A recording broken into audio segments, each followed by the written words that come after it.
یہ بھی امتثال امر ہوتا، لیکن بیٹے نے 2 قدم بڑھ کے بات کی. بیٹے نے کہا یا ابا تفعل ما تؤمر ستجدنی انشاءاللہ من الصابرین.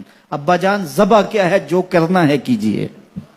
یہ نہیں کہا یا ابا تذبح، ہاں ابا جی ذبح کر لیجئے. ذبح کا جواب ذبح سے نہیں دیا، بلکہ کہا یا ابا تفعل، اے ابا جان کیجئے ما تؤمر، جو بھی حکم ہو.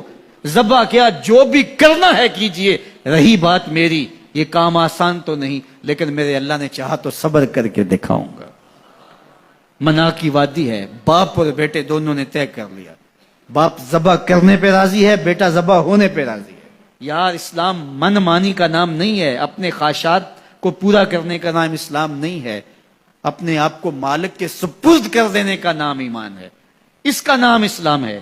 یہاں دیکھیے فلما اسلما، جب دونوں نے طے کر لیا، دونوں راضی ہو گئے. باپ ذبح کرنے پہ راضی ہو گیا، بیٹا ذبح ہونے پہ راضی ہو گیا. وَتَلَّهُ لِلْجَبِينِ، اور باپ نے بیٹے کو پیشانی کے بل لٹایا. قرآن نے وہ سارا منظر بیان کیا ہے. اس پر مفسرین کے 2 قول ہیں. ایک یہ کہ الٹا لٹایا تاکہ کفاس سے ذبح کروں، گردن کے پچھلے حصے پر چھری رکھ کے ذبح کروں گا، منمونا چہرہ میری آنکھوں کے سامنے نہ ہو اور میرے دل کے اندر کوئی جذبہ رحم نہ جاگے جس سے اللہ کے حکم کی تعمیل میں دیر ہو جائے.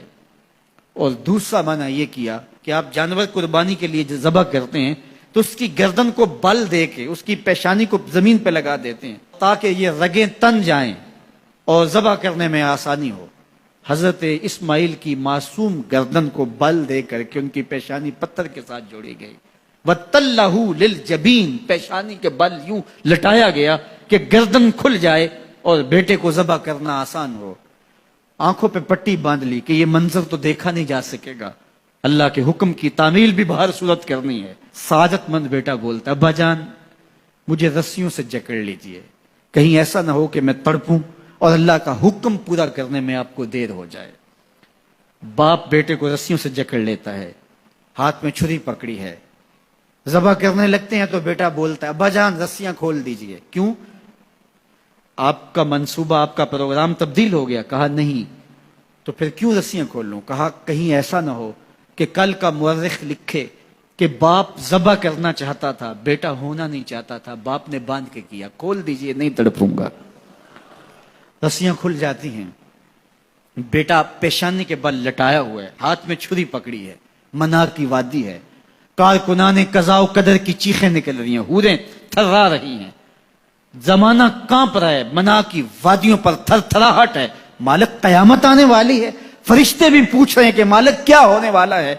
کہا تم کہتے تھے انسان کو پیدا کر رہا ہے، سجدے تو ہم کریں گے، ذرا میرے بندے کی ادا تو دیکھو، ذرا میرے بندے کا انداز محبت تو دیکھو، میری فرما برداری، انقیاد امر اور اطاعت اور امتثال امر کی مثال تو دیکھو، ذرا دیکھو میرا بندہ میرے حکم کی تعمیل کیسے کر رہا ہے. اللہ اکبر. کائنات آنکھیں جھپک رہی ہے، سورج منہ چھپا رہا ہے کہ یہ منظر دیکھا نہیں جا رہا، اور منا کی وادی تھر تھر کانپ رہی ہے کہ ایک بوڑھا باپ ہاتھ میں چھری پکڑے اپنے نونہال فرزند کو ذبح کرنا چاہ رہا ہے. عجیب منظر ہے کائنات کے اندر.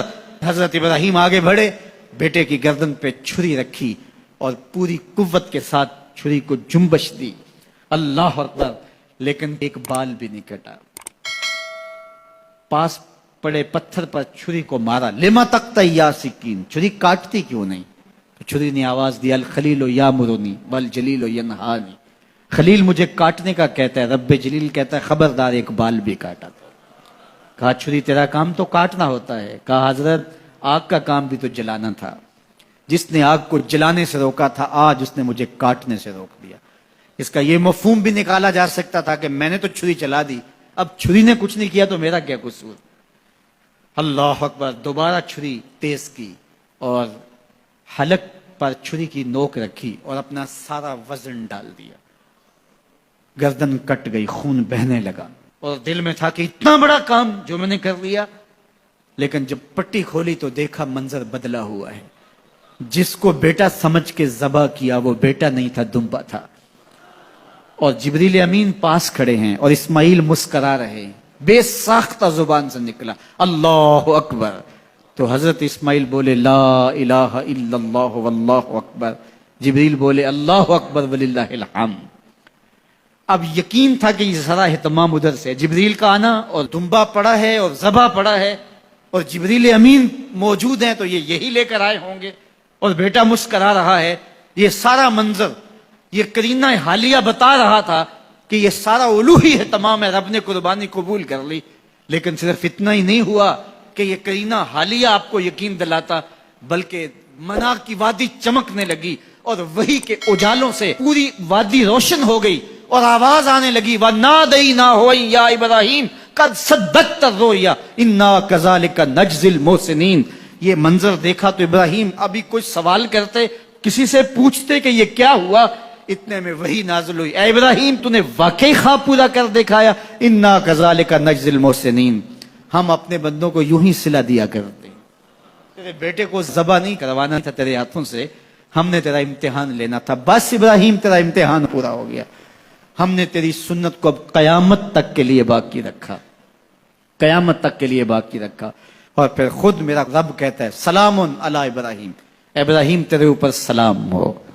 اللہ اکبر۔ منا کی وادی کے اندر حج کے موقع پر 40 لاکھ حجاج ہیں، تو کچھ شیوخ عرب کے اور باقی عمرا مخیر سعادت مند لوگ 100 قربانیاں بھی پیش کرتے ہیں، تو کروڑوں قربانیاں منا کی وادی میں ذبح ہو رہی ہوتی ہیں اور حدود حرم میں، اور بے ساختہ زبان پہ نکلتا ہے سلام علی ابراہیم۔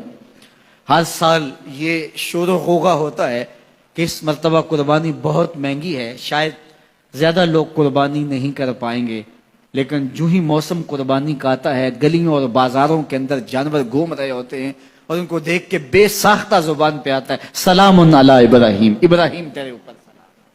تو یہ کتنا بڑا امتحان تھا، کتنی بڑی آزمائش تھی، لیکن اس آزمائش سے سرخرو نکلے، نمبر بھی پورے 100 حاصل کیے، کامیاب اور بامراد اور کامگار ہوئے۔ آج ہمیں اس سنت کو باقی رکھ کر کے ہمیں وہ یاد تازہ کی جا رہی ہے کہ میرے ایسے بندے کہ جو میرے حکم پہ اپنی سب سے عزیز چیز بھی قربان کرنے سے گریز نہیں کیا کرتے۔